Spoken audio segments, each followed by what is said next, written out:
The Stranger by Norman Whitney. Chapter 1. A Stranger in Wood End. On Saturday the 31st of October 1964, a man arrived in the village. It was late in the evening. He was looking for somewhere to stay the night. He knocked at a door, and a woman opened it. "Good evening, madam," the man said. "I'm sorry it's so late, but can you help me, please? Is there a hotel in this village? I want to stay here tonight." The woman laughed. "A hotel? Here in Wood End? No, sir, I'm afraid there isn't." "What a pity," said the man. "I'm a stranger here, and I want to see your village tomorrow." The stranger was very polite. He was tall and had dark hair, and he had strange green eyes.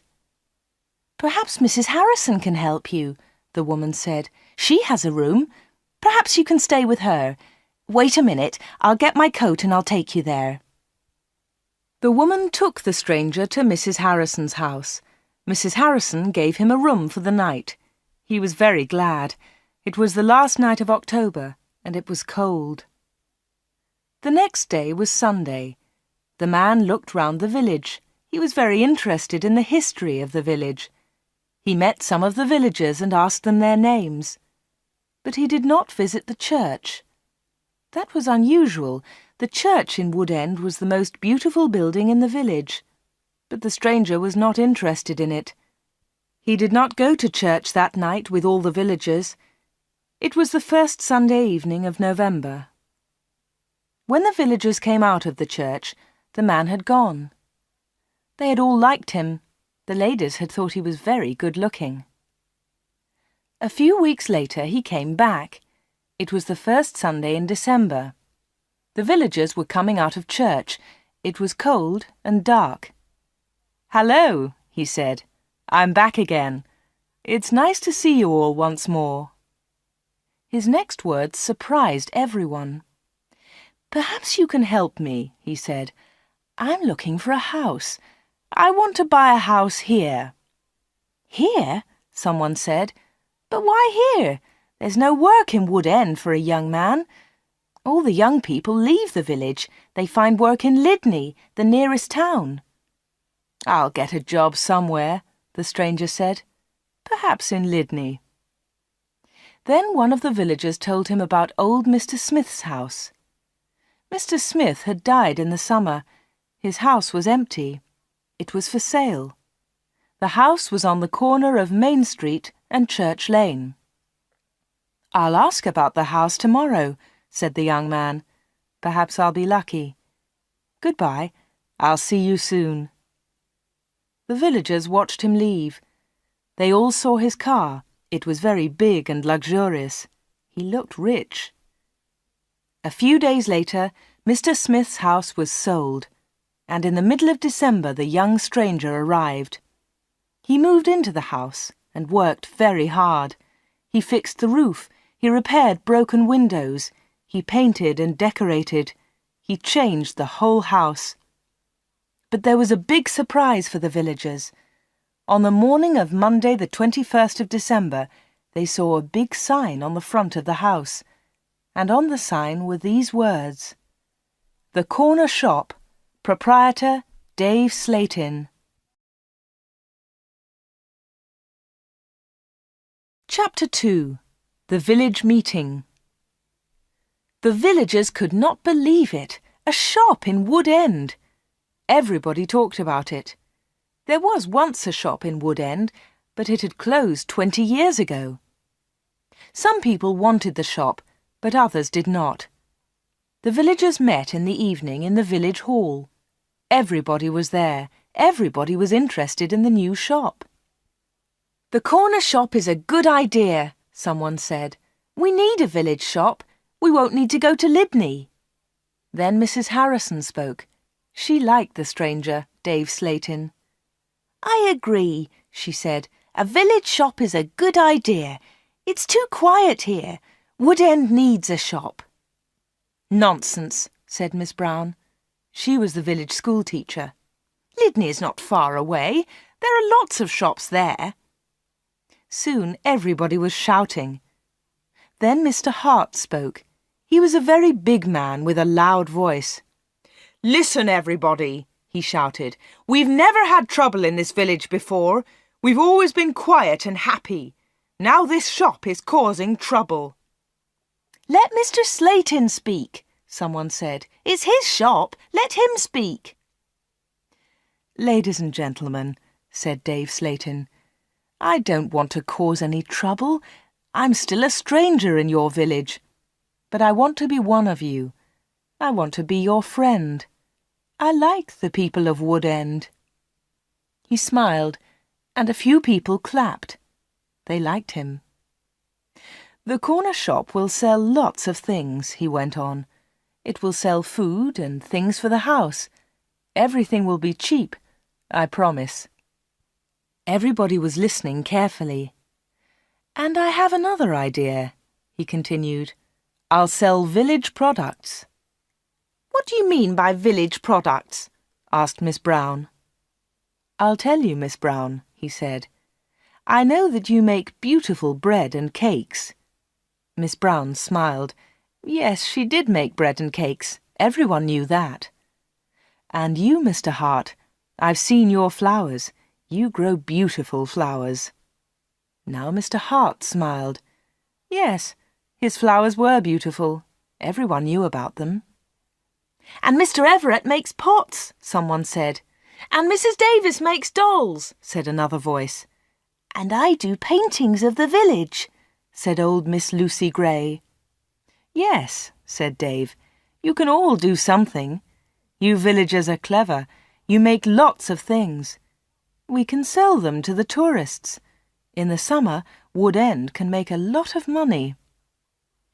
"But what about the money?" said Mr. Hart. "How will you pay us?" "That's a good question," said Dave. "And here's the answer. You'll bring your things to me, and I'll sell them for you. I'll keep some of the profit. You'll have the rest." "What a good idea," said Miss Brown. "Yes, I agree," said Mr. Hart. All the villagers agreed. Everyone in the village was happy with Dave Slayton's plan. The corner shop opened on Monday the 4th of January 1965. Soon the shop was busy, and Dave needed an assistant. The new assistant in the corner shop was Anna. She started work in late January.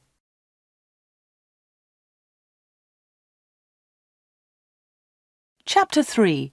The Corner Shop. Dave Slayton kept his promises. Things at the shop were good and cheap. "How does he do it?" asked Mrs. Harrison. "It's winter, but he's selling lots of fruit and vegetables, and they're cheap. I never go to Lydney now." The other villagers agreed. The corner shop was a success, and Dave seemed happy. He paid Anna good wages. Sometimes her friend Peter helped at the shop, and Dave gave him money too. Dave advertised in newspapers, and the village products sold well. People from Lydney came to the corner shop. There were lots of visitors, and Wood End became more interesting. The villagers were surprised, but pleased. They were making a lot of money. Dave lived alone in a flat above the shop. He was very popular in the village, but no one ever went to his flat. No one ever saw inside it. At the bottom of the stairs there were 2 doors. One led into the stockroom. The other door had a notice on it. "Special orders only. Keep out." The door was always locked. Anna never went into the special orders room. "Why do you lock that room, Dave?" Anna asked one day. "What's in there?"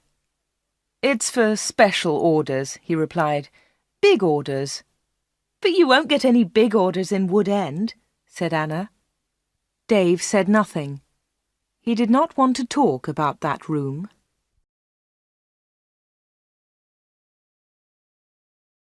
Chapter 4. A Beautiful Customer.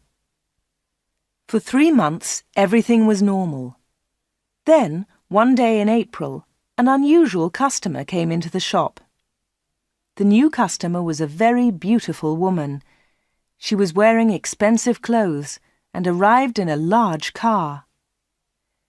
"Is this the corner shop?" the woman asked. She looked round and seemed a little surprised. "Yes," replied Anna. "This is the corner shop. It's the only shop in the village." "I'm looking for Mr. Slayton, the owner of the shop," said the woman. "I think he's upstairs," said Anna. "I'll go and get him. Does he know your name?" "Yes, I think so," was the reply. "Tell him—" The woman stopped. "Tell him Miss Gordon is here, Miss Greta Gordon." Anna was amazed. "Are you Greta Gordon, the film star?" "Yes, that's right." The woman smiled, but she was nervous. "Wait a minute," said Anna. "I'll tell Mr. Slayton that you're here." Anna ran to the bottom of the stairs and called, "Dave! Dave! There's someone to see you!" "Who is it?" asked Dave from upstairs. "Miss Greta Gordon!" shouted Anna. "It's Greta Gordon, the film star!"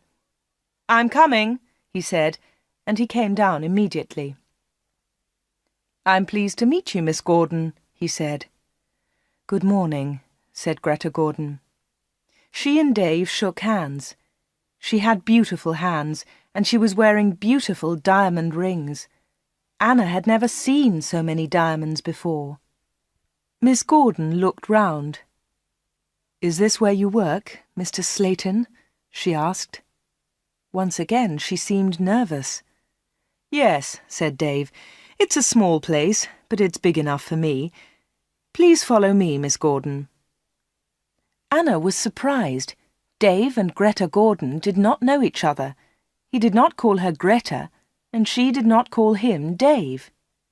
He seemed to be in a hurry, and she seemed to be frightened. Anna watched them. Dave and Greta Gordon went to the back of the shop and into the special orders room. Greta Gordon was a special order customer. Anna thought that was very strange. She wanted to tell someone about Greta Gordon. Anna loved films. She wanted to tell Peter about the film star, but she had to stay in the shop. 10 minutes later, Greta Gordon came out of the special orders room.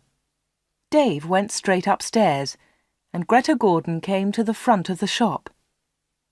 The film star looked terrible. She was pale. She was crying. Her eyes were red with tears. "What's wrong?" asked Anna. "Can I help you, Miss Gordon?" "No, thanks. I'm all right," said Greta Gordon. "Do you want to sit down?" said Anna. She got a chair, and the film star sat down. "Shall I get the doctor?" said Anna. "No, no," said Greta. "Please tell no one about my visit here. Please tell no one." Anna was disappointed. She wanted to tell everyone about Greta Gordon. She wanted to tell everyone about her famous customer. "I want to give you something," said Greta Gordon. "Here's a photograph of me. I'll sign it." She signed the photograph and gave it to Anna. "Please keep this," said Greta, "and please keep our secret. Please don't tell anyone." "All right," said Anna. "I promise." The film star kissed Anna. She held Anna's hands. What a beautiful woman, thought Anna, and what beautiful hands.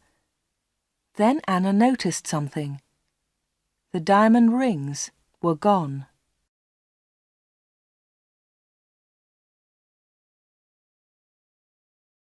Chapter 5. A Page in Film News. Dave never talked about Greta Gordon. He never talked about her visit to the corner shop. One day, Anna asked him about the film star. "How do you know Greta Gordon?" said Anna. "Is she a friend of yours?" "I don't want to talk about her," Dave replied. "She was a special order customer. Don't ask any more questions about her, Anna." So Anna did not ask any more questions. She did not ask about Greta Gordon's special order, and she did not ask about the rings. Anna kept her promise. She never told anyone about the film star. Soon it was spring. Anna and Dave were busy. Mr. Hart brought lots of flowers to the corner shop, and Anna sold them to the tourists. There were lots of tourists that year. In May, Peter asked Anna to marry him. She said yes. They became engaged.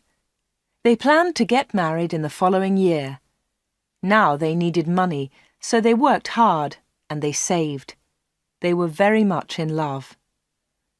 On Saturdays, Peter played football or cricket, and Anna often went to the cinema in Lydney. He enjoyed sports, and she loved watching films. One day, Anna was reading Film News. This was a magazine about film stars. She turned the pages. There was a picture of Greta Gordon. Anna was pleased. What a surprise! Beautiful Woman was going to be a big film, and now Greta Gordon had the star part. Anna wanted to tell Peter about Greta, but she kept her promise. She did not tell anyone. But she did show Film News to Dave Slayton. "Look, Dave," she said, "here's a story about Greta Gordon. Isn't it great? She's got the big part in Beautiful Woman." Dave looked at the magazine. "Greta Gordon will star in Beautiful Woman." The star of Beautiful Woman was Joanna Lee, but Miss Lee has broken her arm. "I don't know what happened," said Miss Lee. "I was in my bedroom. I slipped and fell." Greta Gordon will now be the star of Beautiful Woman. "I'm so lucky," Greta told us yesterday. "I've always wanted the part. I can't believe it." "I don't know anything about films," he said. "Is Greta Gordon a big star?" Anna laughed. "Big star? Yes, she is. She's terrific." Dave didn't seem interested. "I hope she's happy with her big part," was all he said.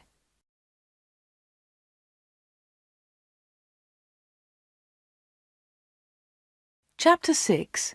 A Quick Kiss. Summer tourists were arriving in Wood End. The weather was beautiful and the shop was doing well. But Anna was not very happy.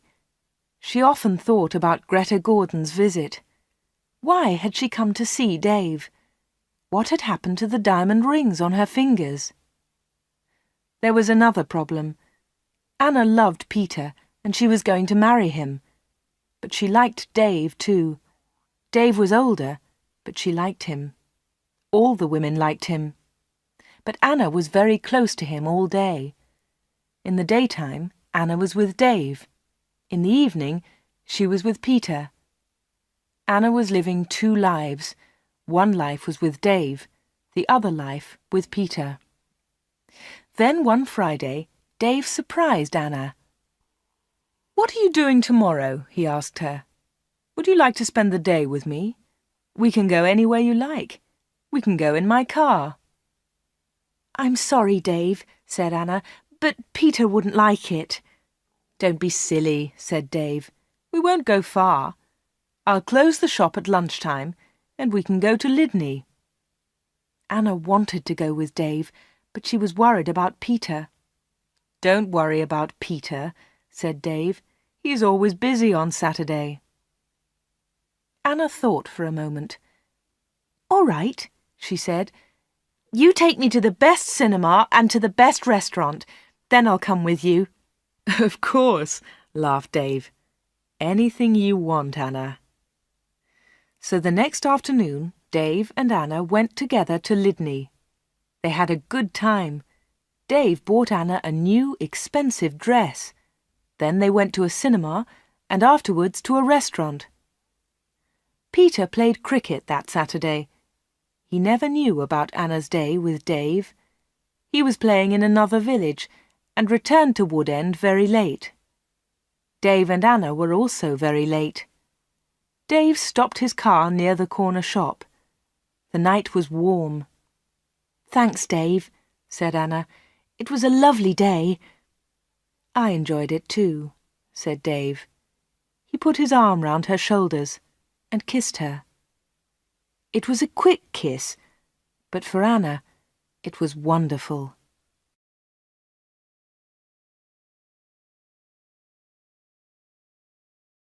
Chapter 7. Another Special Order. The summer passed. The corner shop was always busy. Sometimes Dave opened the shop on Sundays too. Anna earned a lot of money.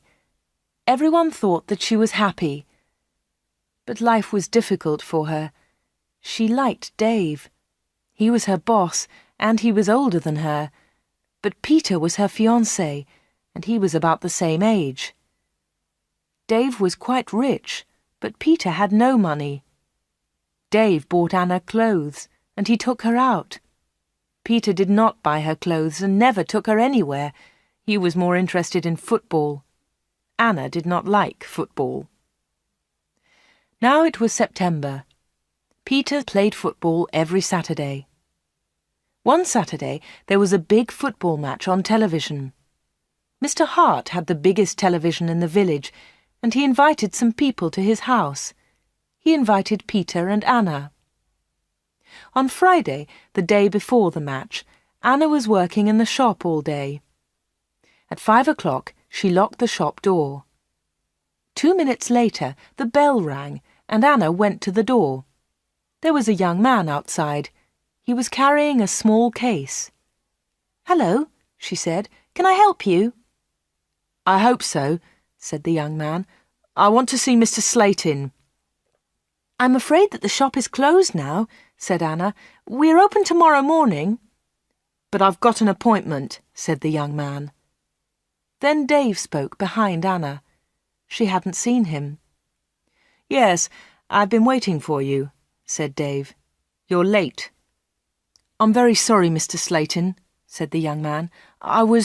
Never mind, said Dave rudely. His rudeness surprised Anna.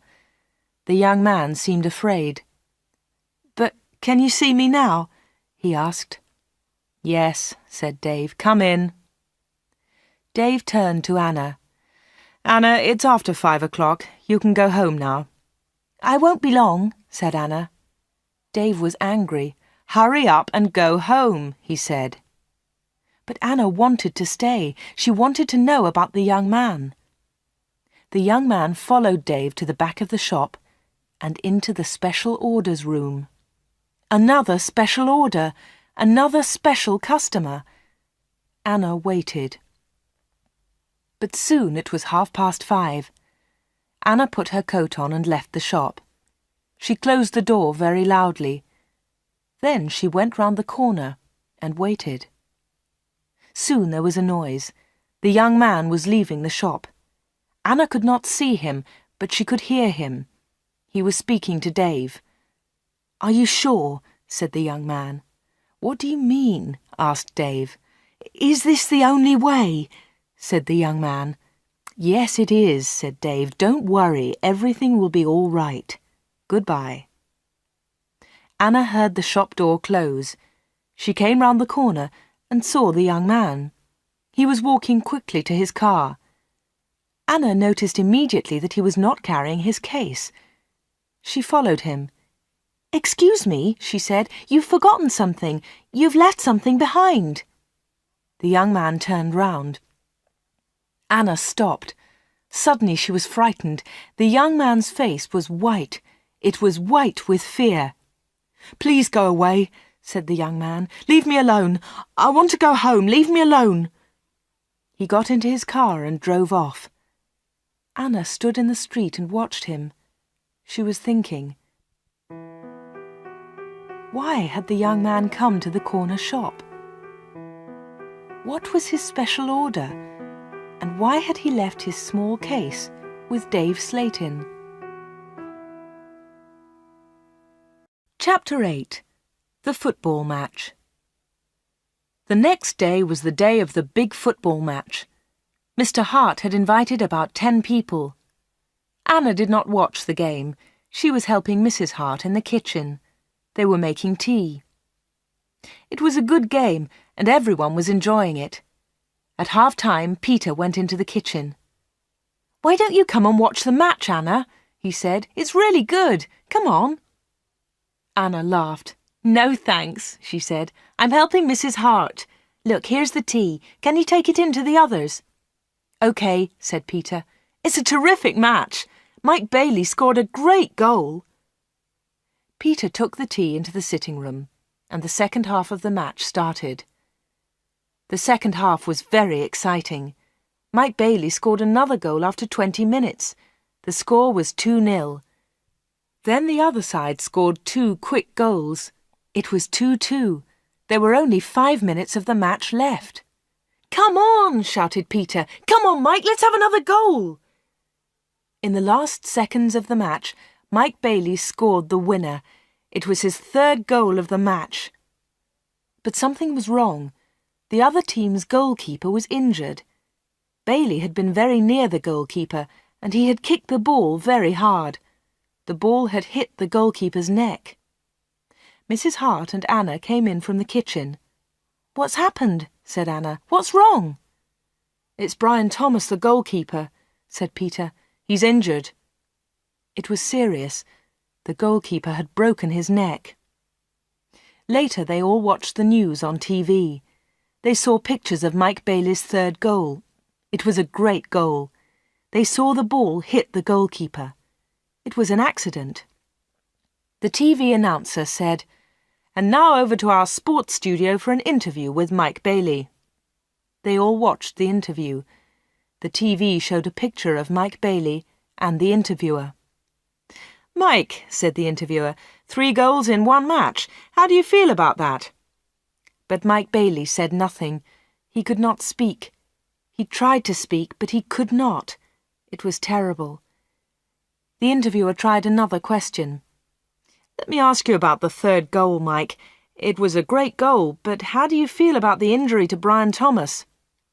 It was a silly question. The injured goalkeeper would never play football again.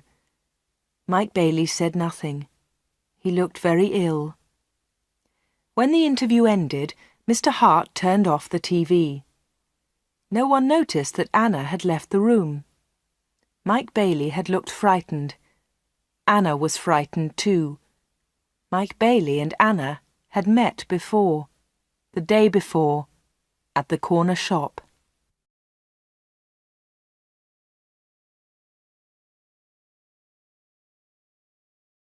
Chapter 9.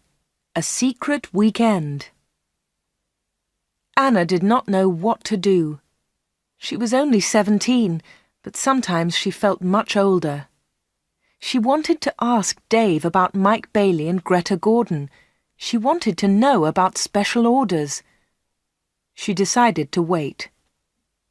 One day, Dave and Anna were alone in the shop. "How's Peter?" asked Dave.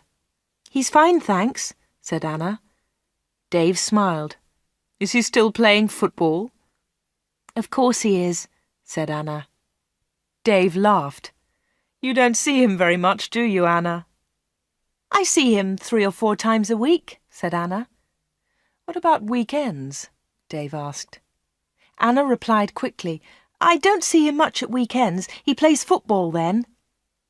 "When are you getting married?" asked Dave. "I don't know," she replied. "We haven't decided yet. Perhaps next year." "That's a long time." Dave smiled at Anna. Anna felt afraid. She also felt excited. She didn't know why. "Sometimes you're bored, Anna, aren't you?" said Dave. He looked into her eyes. "Yes," said Anna, "that's true." "Why don't you come away with me for a weekend?" said Dave. "We can go to London." A weekend in London! Anna had only been to London once for a day. Anna was excited, but she was also afraid. "I don't know," she said. "I must think of Peter." "Oh, forget him," said Dave. "He'll never know. Come with me and we'll go to the best shops. We'll go to the best cinema. Will you come with me?" Anna said nothing. Suddenly she had an idea. She looked at Dave. "Perhaps I'll come with you," she said. "Good," said Dave. "That's great." "But first," said Anna, I want to ask you something." "What do you want to know?" he said quietly. "I want to know about your special orders." "Very clever," said Dave. "You're a village girl, but you're very clever, Anna." "Village girls aren't stupid," said Anna. "Now tell me about your special orders, then I'll come to London with you." Dave was angry. "One question. You can ask me one question," he said. Quickly, Anna asked, "Why do people come to you? Why—" "One question! Only one!" shouted Dave. "All right," said Anna, "but don't shout. Tell me, why do people come to see you?" Dave thought about his answer. He spoke quietly. "They come for help," he said. "They need help, and I sell help to them. That's all." Anna didn't understand. "What sort of help?" she asked. "One question," shouted Dave. "I've answered your question." Anna said no more. She and Dave had made an agreement. Anna had asked her question. Dave had answered it. Dave had invited Anna to London for the weekend, and Anna went with him.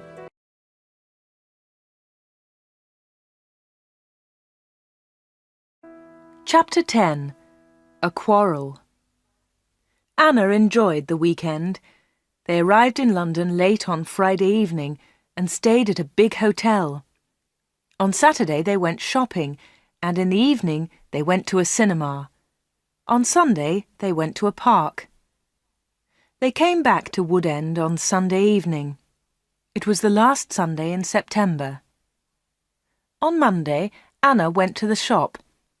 It was not so busy now. Summer was over. Most of the customers were villagers. It was a cold autumn. On Monday evening, Peter came to see Anna. "Hello," said Anna. "Did you win on Saturday?" "No," said Peter. "We didn't win, and I didn't play." Anna was surprised. "You didn't play? Why not? What was wrong?" "I didn't feel very well on Saturday morning. I stayed in Wood End. I was in the village all weekend." Anna's face was red. Her voice was quiet. "Are you feeling better now?" she asked. "No," said Peter, "and you know why." Anna tried to look surprised. "Me?" she said. "Oh, Anna," said Peter, "you know what's wrong. It's you and Dave Slatin." "What do you mean, me and Dave Slatin?" said Anna quickly. "You went away with him on Friday evening. Someone saw you in Dave's car." Anna tried to explain. "Oh, it's nothing," she said. "Dave and I went—" "Shut up," said Peter. "I don't want to know, Anna. Don't talk about it." "But Peter," said Anna. Peter didn't listen. "I know he's got a lot of money. He can take you to places. He's from a big city. I'm a poor village boy, Anna. But you must choose. You must choose between Dave and me. You can't have both of us." "I know that, Peter," said Anna, "and I don't want both of you. But listen, Peter, I want to tell you about Dave. There's something very strange about him." "Dave, Dave, Dave," Peter shouted. "You talk about him all the time. I don't want to hear his name again." Peter turned round and walked out of the room. He left Anna's house. Now Anna was alone. She was very unhappy. She wanted to talk to Peter. She wanted to tell him about Dave. She wanted to tell him about Greta Gordon and about Mike Bailey. But Peter had left her. Chapter 11. Arthur Reisman. It was October. It was cold and wet. Anna was not very busy at the shop. She was very unhappy. She was a different girl. She seemed older. She didn't go out much. She looked ill. Most of the villagers knew that Anna had quarrelled with Peter. They also knew that she had been to London with Dave. But no one was able to help Anna. She did not talk to anyone. Before, she had been a happy, smiling girl. Now she was sad and lonely. She went to the shop every day. She was waiting for another special customer. Anna did not wait long. It was the middle of the month. Anna was alone in the shop. It was almost lunchtime. A middle-aged gentleman came in. He was a big man with a very large moustache. He was well dressed, and he was carrying a large briefcase. "Good morning, miss," he said politely. "Good morning, sir," said Anna. "Can I help you?" Anna was very polite too. She was interested in this man. "I'm looking for Mr. David Slayton," said the man. Anna smiled. "Are you a salesman?" she asked. She knew that he was not a salesman. He didn't look like a salesman, but she wanted to talk to the man.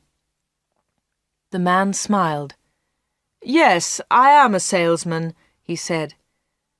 That was not true. Anna knew that the man was lying. Then she said, "Perhaps I can help you, sir. I usually speak to the salesman." She looked at the man's case. It had the letters ARICS printed on it. "Thank you," said the man very politely, "but I have a private appointment. I have come from London, and I must see Mr. Slayton." "I'm sorry," said Anna. "He's very busy at the moment, but I'll tell him you're here. What's your name, please?" The man smiled. "Roberts," he said. "Arthur Roberts." Anna went to the back of the shop. Dave was coming down the stairs. "There's a man in the shop," said Anna. "He wants to speak to you." "Thanks," said Dave, and he went to the front of the shop. "Good morning, Mr. Reisman," said Dave. "I'm pleased to meet you." Anna listened. Reisman! The man's name was Reisman, not Roberts. What a liar! The man did not look at Anna. "I'm pleased to meet you, Mr. Slayton," the man said. "Please come with me," said Dave. Mr. Reisman followed Dave. They went into the special orders room. A minute later, Dave came out. He came to the front of the shop. "It's lunchtime, Anna," he said. "You can go home now." "Thanks, Dave," said Anna. "I'm going in a few moments." Dave went back to the special orders room. Anna did not leave the shop. She waited. Anna wrote down the letters ARICS. She understood AR, Arthur Reisman, but she did not understand ICS. At 1:30, Anna heard noises. Mr. Reisman was leaving. Dave was talking. "Thank you, Mr. Reisman," said Dave. "And thank you," said Mr. Reisman. "You have helped me a lot." "Good," said Dave. "Goodbye, Mr. Reisman. My assistant isn't in the shop, but you can open the door. Goodbye." Dave went upstairs, and Mr. Reisman came into the front of the shop. Anna was sitting quietly in a corner. "Oh," said Mr. Reisman, "I thought you had gone home." "No," she said. "I decided to have lunch in the shop today." Anna and Mr. Reisman looked at each other. They didn't like each other. There was silence. Anna spoke first. "Would you like to buy some bread, Mr. Roberts?" she said. "Reisman, my name is Reisman," said the man. Anna smiled. "I'm so sorry," she said. "Would you like to buy some homemade bread, Mr. Reisman?" "It looks delicious," said Mr. Reisman. He was very polite again. "Yes, I'll take some, please. My wife will love it." "Here you are," said Anna. She put the bread in a bag. Then she said, "You can put it in your briefcase." "My briefcase?" said Mr. Reisman. "I haven't got a briefcase." "I think you've forgotten it," she said. "I'll go and get it for you." Anna moved towards the back of the shop.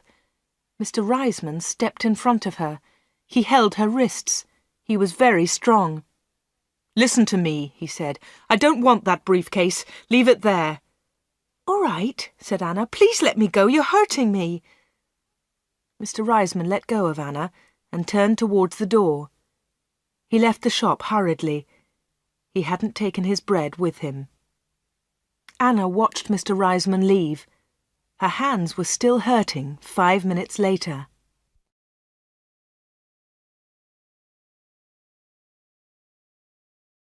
Chapter 12. Anna waits for news. Anna waited for some news about Mr. Reisman. She remembered Greta Gordon. The film star had visited the corner shop. Later there was news about her in a magazine. Mike Bailey had visited the corner shop too. Later there was a lot of news about him on TV. And now Mr. Reisman had visited the corner shop. Anna was waiting for some news about him.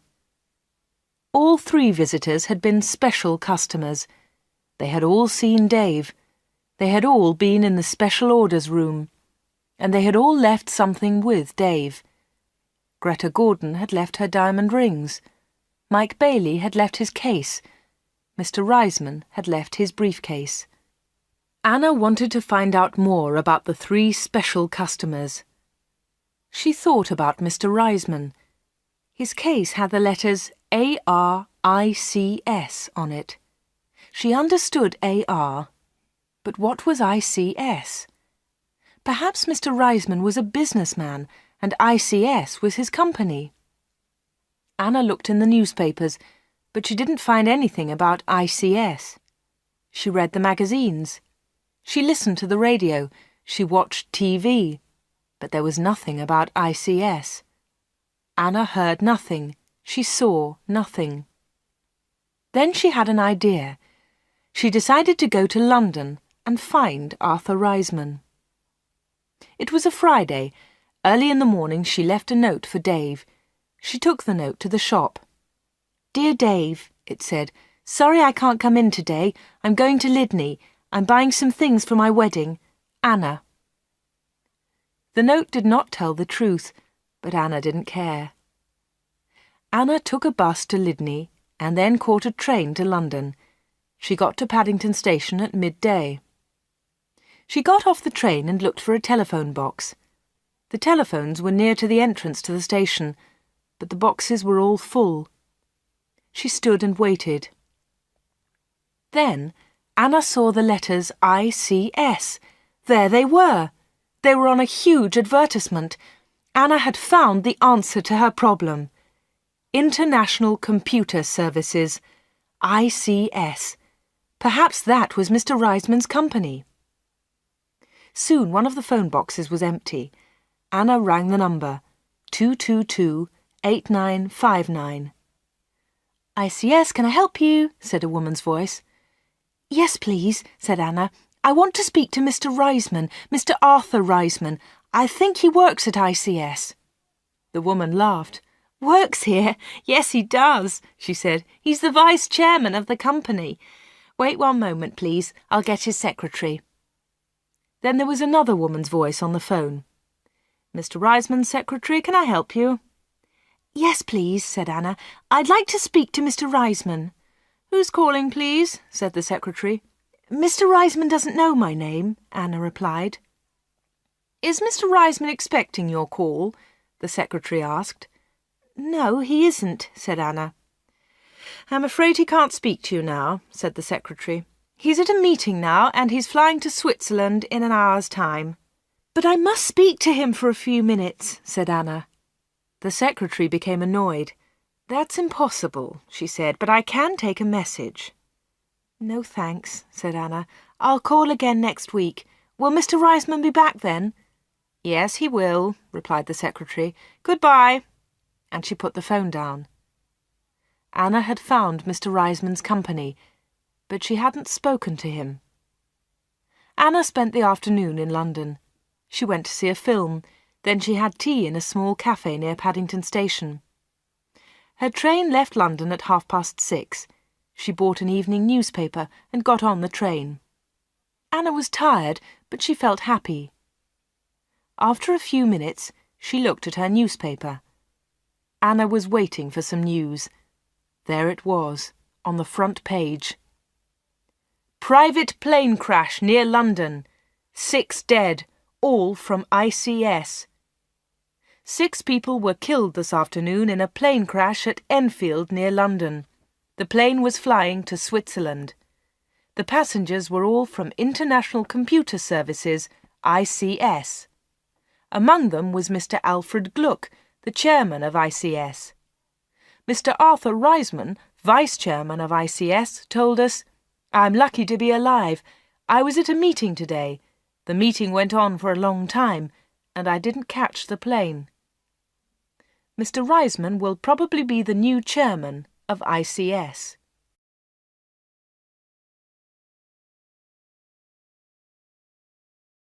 Chapter 13. The Special Orders Room. Anna got home about 10 o'clock. She turned on the radio and listened to the news. The chairman of ICS was dead, and Mr. Reisman was the new chairman. Anna didn't sleep that night. She was thinking about Dave Slayton and the special orders. What were they? What was Dave Slayton doing in that room? On Saturday morning she went to the shop. Dave said nothing to her. He was angry because Anna had not worked on Friday. He didn't ask about her day off, and Anna didn't tell him about it. At 11 o'clock, Dave left the shop. He got in his car and drove off. Anna was alone. This was her chance. She went to the back of the shop and turned the handle of the locked door. But the special orders room was not locked. Dave had forgotten to lock it. Anna opened the door and went into the room. It was a small room, dark and hot. Anna turned on the light, but it was not a very strong light. She looked round the room. There was a small table, 2 old chairs, and a lot of boxes. That was all. Special orders? There were no order books, no papers, no pencils. Anna walked round the table. It was difficult because there were a lot of boxes on the floor. Anna opened one of the boxes and looked inside. She found some old magazines and newspapers. Underneath, there were some dirty old clothes. But underneath the clothes, she discovered some money. Lots of money. British money, French money, American, German. There was money from all over the world. Anna was amazed. She had never seen so much money before. She looked round again and found Mike Bailey's case. It was empty. Then she found Arthur Reisman's briefcase. That was empty too. Then Anna looked into a bigger box. Inside it were some dolls with broken arms and legs. One of the dolls was very beautiful, but it had a broken arm. Anna put it on the table.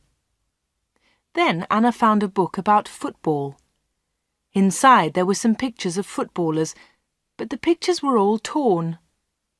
Anna put the book on the table. Anna looked into the box again and found some little cars. Most of them were broken. She found a small model aeroplane. It was broken too.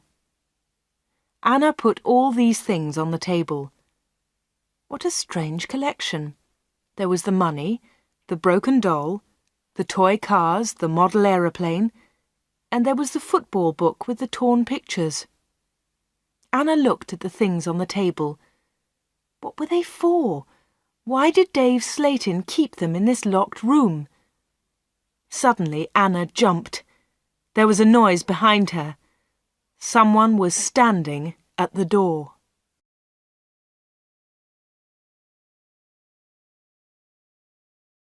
Chapter 14. The Special Customers. "What about the diamond rings?" said a voice. It was Dave Slayton. He was laughing. "I left the door open for you," he said. "I wanted you to go into this room this morning." Anna was frightened, but she tried not to show her fear. "You haven't found the diamonds," Dave said again. Anna remembered Greta Gordon's diamond rings. Were they in this room too? "Here," said Dave. He came into the room and picked up an old box. He took out the rings and threw them on the table. "They aren't yours," said Anna. "They belong to Greta Gordon." "They belong to me," laughed Dave. "She gave them to me." "But why?" asked Anna. "Why? Why did Greta Gordon give you those diamonds? And all this money? Who gave you the money?" "My special customers," said Dave. "My special customers gave me the money. It's mine now." "Mike Bailey and Mr. Reisman gave you all this money?" asked Anna. "Yes," said Dave. "You have seen some of my special customers, not all of them." "But why do they come?" Anna asked again. "These people come to me for help," replied Dave Slayton. "I help them, and they pay me." "But how do you help them?" asked Anna. Dave Slayton picked up the beautiful doll with the broken arm. "Do you remember Joanna Lee?" he asked Anna. Anna thought for a moment. "Joanna Lee?" she said. "Yes, of course I remember her. She's the actress who broke her arm. Greta Gordon got her part." "That's right," said Dave Slayton. "This doll is Joanna Lee." Anna felt more afraid. What kind of man was Dave Slayton? Dave Slayton pointed to a torn photograph in the football book. "Who's that, Anna?" he asked. Anna remembered the face. She had seen it on TV. "Brian Thomas," she replied. "He's a goalkeeper." "He was a goalkeeper," said Dave Slayton. Anna was terribly frightened now. Dave Slayton was an evil man. Dave Slayton moved close to Anna. He picked up the broken aeroplane. "And what do you think this is?" he asked Anna. Anna knew the answer, but she was too afraid to speak. Dave Slayton took Anna's arm and held it tightly. Anna tried to move away. Dave Slayton laughed and held Anna more tightly. "Listen, Anna," he said quietly. "I want you. I need you. Marry me, Anna. Don't marry Peter. Marry me." "No, no," she cried. "Let me go! Let me go!" "But Anna, you still don't understand," said Dave Slayton. "I have strange powers. I can give you everything you want." He looked into Anna's eyes. "And my children will have these powers too," he continued. "I will give you money and diamonds, and you, Anna, you will give me children." Anna was terrified now. She kicked Dave Slayton very hard, and he let go of her hand. Anna moved quickly. She ran out of the special orders room, through the front of the shop, and out onto the street. She ran all the way home.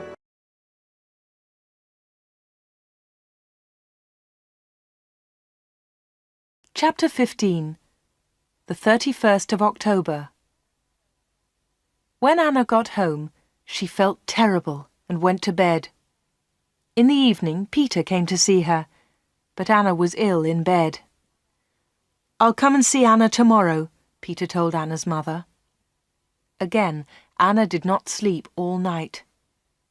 The next day, Sunday the 31st of October, was a terrible day for Wood End. Anna stayed in bed.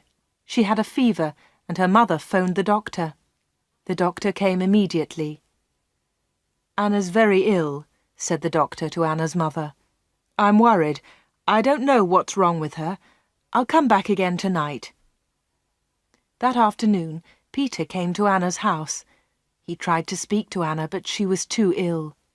He sat quietly beside her bed. At about 7 o'clock, Peter heard shouting in the street.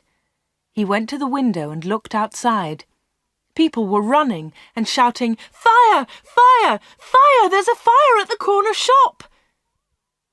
Peter ran out of Anna's house and into the street. There was a big fire on the corner. The shop was in flames. Nobody could see Dave Slayton. "His car's here," said Mr. Hart. "Dave must be inside." Then the villagers saw him. He was standing at an upstairs window. "Jump, Dave!" they shouted. "Jump! Save yourself!" But Dave did not move. He was standing at the window, and he was laughing. Some of the women in the street started screaming. Mr. Hart tried to run into the shop, but the others pulled him back. Flames were leaping up from the shop. The flames reached Dave Slayton. The villagers saw that he was still laughing. That was the last time they saw him. The flames hid him completely. No one was able to save him, and no one ever saw him again. Peter went back to Anna's house. The doctor was in the kitchen, talking to Anna's mother. Suddenly, there was a scream. They ran upstairs to Anna's room. Anna was dead.